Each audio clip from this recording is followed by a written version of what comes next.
On the night of June 24, 2009, Michael Jackson stood in a rehearsal studio in Los Angeles and performed what many people who were present that night described as the greatest performance of his entire life.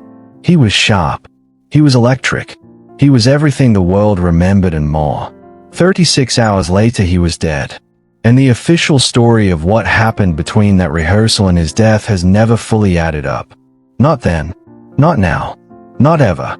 To understand what really happened on June 25, 2009, you have to go back much further than that morning. You have to go back to 2005. Michael Jackson had just been acquitted of child molestation charges after one of the most publicized and devastating trials in American history. He walked out of that courthouse a free man. But he did not walk out whole. The trial had cost him everything. His reputation was fractured. His finances were catastrophic.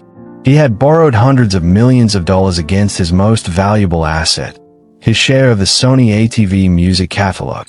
A catalog that contained not just his own music but the publishing rights to the entire Beatles library. One of the most valuable music assets in the history of the industry. After the acquittal, Michael left America entirely. He moved to Bahrain, then Ireland, then Las Vegas.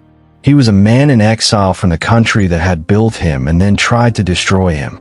He was also a man who owed more money than most people can comprehend. And that debt was about to become the instrument of everything that followed.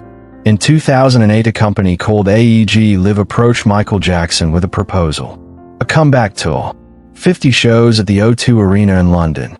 The largest comeback in music history. They called it This Is It. On paper, it was the opportunity of a lifetime. In reality, it was a financial lifeline Michael could not afford to refuse. AEG would advance him the money he needed to service his debts, fund his lifestyle, and rebuild his financial position. In return, Michael would deliver 50 sold-out performances to a global audience that had been waiting a decade to see him again. Michael signed the contract. But here's what that contract contained that almost nobody talks about. AEG Live was not just promoting the tour. They were financing it. Every dollar of the production costs, the rehearsal costs, the staffing costs, the accommodation costs, and Michael's personal living expenses were being advanced by AEG against future ticket revenue. By the time Michael died, AEG had advanced approximately $35 million. If Michael did not perform those 50 shows, AEG stood to lose everything. And Michael had already been telling people privately that he was not sure he could do it.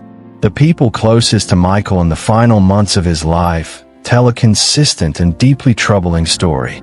His friend and former attorney Brian Oxman stated publicly that Michael called him in the weeks before his death and told him directly that the people around him were going to kill him. Not harm him.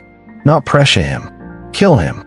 His choreographer Kenny Ortega, who directed the This Is It rehearsals, sent an email to AEG executives in June 2009 expressing serious concern about Michael's physical and mental state. He described Michael as fragile, emotionally unstable, and physically unwell. He recommended that Michael see a doctor before continuing rehearsals. AEG's response was swift and unambiguous. They sent their own representatives to meet with Michael and effectively told him that the show must go on. The financial stakes were too high. The tickets were sold. The world was watching. Kenny Ortega's concerns were noted and set aside. Rehearsals continued. Now we come to Conrad Murray. Conrad Murray was a cardiologist from Las Vegas with a troubled financial history of his own. He had significant personal debts and a medical practice that was struggling. When AEG approached him to serve as Michael Jackson's personal physician for the duration of the This Is It tour, he accepted a salary of $150,000 per month. $150,000. Every month. Paid not by Michael Jackson. Paid by AEG Live. This is the single most important and most consistently overlooked fact in this entire case. The man responsible for Michael Jackson's medical care was employed and paid by the company that had $35 million riding on Michael's ability to perform. Conrad Murray was not Michael's doctor in any traditional sense. He was AEG's insurance policy on their investment. His job was to keep Michael functional enough to get on that stage 50 times. and to achieve that he was doing something that no responsible physician would ever do outside of a clinical setting. He was administering propofol. Propofol is a powerful anesthetic agent. It is used in hospitals to render patients unconscious for surgical procedures. It requires continuous monitoring by trained anesthesiologists. It requires oxygen equipment, resuscitation equipment, and emergency response capability. It is not a sleep aid. It is not something that should ever be administered in a bedroom. Michael Jackson had been suffering from severe insomnia. He could not sleep. The pressure of the tour, the financial burden, the physical demands of rehearsals, and the psychological weight of everything he had endured since 2003 had left him unable to rest naturally. Conrad Murray began administering propofol to help Michael sleep. Every night. In a bedroom. Without proper monitoring equipment. Without emergency response capability. Without any of the clinical safeguards that exist specifically, because propofol without monitoring can stop a person from breathing with no warning whatsoever. Murray would later claim that on the morning of June 25th he had been trying to wean Michael off propofol. He stated that he had administered a reduced dose along with other sedatives and left the room briefly to make phone calls. When he returned, Michael had stopped breathing. The official timeline of what happened next raises questions that have never been satisfactorily answered. Conrad Murray called Michael's personal assistant and then his chef before calling emergency services. Precious minutes passed between Michael stopping breathing and the 911 call being placed. When paramedics arrived, they found Michael in his bed. Murray told them Michael was 25 years old. Michael Jackson was 50 years old. Whether this was panic or something else has never been explained. Paramedics attempted resuscitation of the scene for an extended period before transporting Michael to Ronald Reagan Ucla Medical Center, where he was pronounced dead at 2:26 p.m. The cause of death was ruled acute propofol intoxication. Conrad Murray was charged with involuntary manslaughter, not murder, not negligence of a criminal nature, involuntary manslaughter. He was convicted in 2011. He served 2 years in Los Angeles County Jail. He was released in 2013. 2 years. For the death of the most famous human being on the planet. Weeks into the trial, years into the filing of the case, Dr. Murray indicated for all to see he did nothing wrong. And I'd ask the court to consider that in determining what appropriate prison sentence to impose. I would also ask the court to consider the statements of Michael Jackson's mother. Mrs. Jackson related that all of the family members feel angry and betrayed by the defendant, that not a day goes by when she does not think about her son, that all of her children and all of her son's children think about Michael daily. She noted that every morning he is the first thing she thinks about.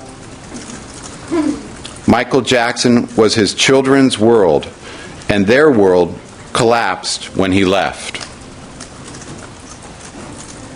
While at the hospital on the day of the incident, after Mr. Jackson was pronounced dead, his daughter Paris was crying and stated, "I want to go with you," referring to her dad. Mrs. Jackson relays how Mr. Jackson and his children were making plans to enter the filmmaking industry and to pursue that together as a family project. Mrs. Jackson relays how she was personally offended, as was the rest of the family, when on the 1-year anniversary of Michael Jackson's death, Dr. Murray arranged for a camera crew or photographer to accompany him to Michael Jackson's cemetery. Here is where the case fractures completely into something that cannot be explained by the official narrative. Murray's defense team argued at trial that Michael had administered the fatal dose of propofol himself. That while Murray was out of the room, Michael had self-injected a dose large enough to kill him. The prosecution dismantled this argument thoroughly enough that the jury convicted Murray in under 9 hours. But the prosecution's own case raised a question they never fully pursued. If Conrad Murray was criminally negligent, which the jury unanimously agreed he was, then who hired Conrad Murray? Who paid Conrad Murray? Who oversaw Conrad Murray's access to Michael Jackson, and who knew or should have known what Conrad Murray was doing in that bedroom every night? AEG Live knew Conrad Murray was treating Michael. They were paying him. Did they know what treatment he was providing? A civil lawsuit filed by Michael's mother, Katherine Jackson, against AEG Live attempted to answer this question in court. The trial lasted months. It produced thousands of pages of internal AEG communications. The jury ultimately found in favor of AEG. But the internal emails that emerged during that trial painted a picture of a company that was aware Michael was in serious physical and psychological distress and chose to prioritize the two over his welfare. One AEG executive email stated bluntly that Michael needed to get his act together. This was written while Michael's choreographer was sending emails expressing serious concern for Michael's life.